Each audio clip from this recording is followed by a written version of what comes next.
saat ada berbicara.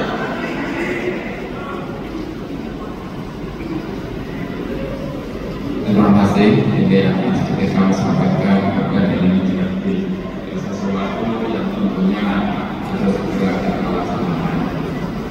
Pertanyaan saya mungkin sederhana.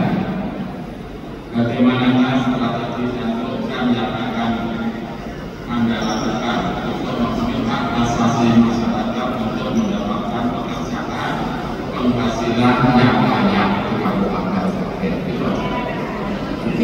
Sekarang untuk menjawab dalam waktu Anda menjawab 2 menit dimulai sejak Anda berbicara. Untuk warga Sragen sebelum Sragen mendapatkan pekerjaan dan pembangunan layak.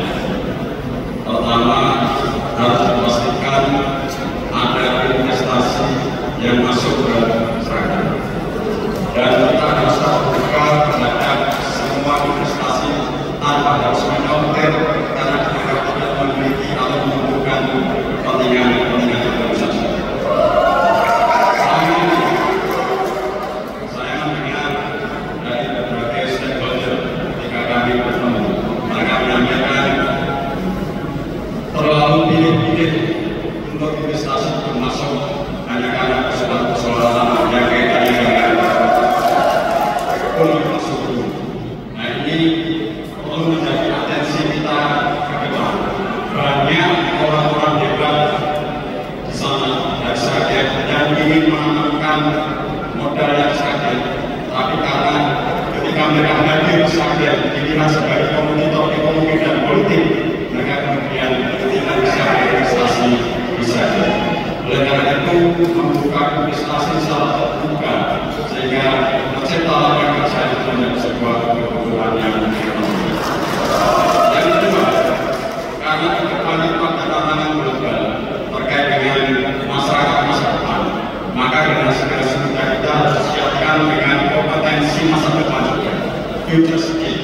Ke depan kita harus melakukan lompatan untuk kita bisa masuk dalam sistem pasar global. Tidak hanya bekerja di Sragen, tapi bisa bekerja pada pasar global. Nah, kompetensi terkait dengan kemampuan teknologi informasi, terkait dengan data, terkait dengan cybersecurity, informasi, ekonomi digital itu sudah penting untuk para pemuda kita ke depan. Terima kasih. Waktu respon 1 menit dimulai saat ada berbicara. Terima kasih.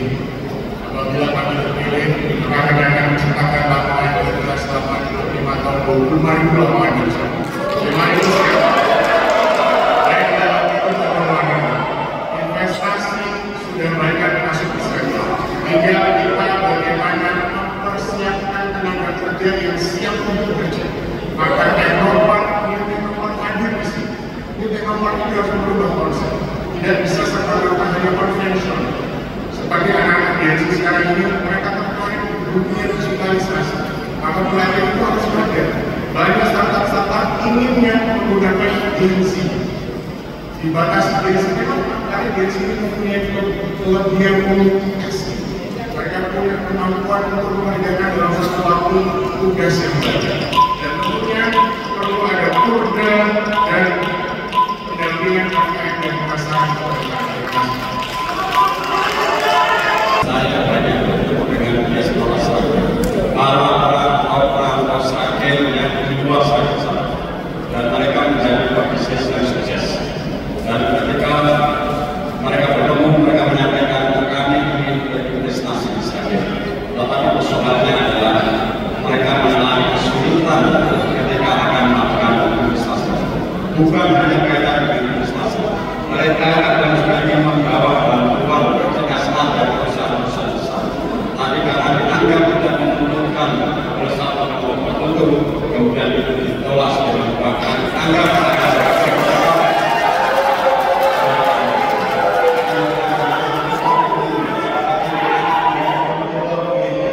dan inilah yang harus kita karena situasi ini menjadi sangat rumit. Kondisi Sragen yang nomor 1 tingkat kemiskinannya se-Surabaya dari situasi sulit yang kita hadapi saat ini. Oleh karena itu, investasi yang inklusif sekaligus kita menanamkan future skill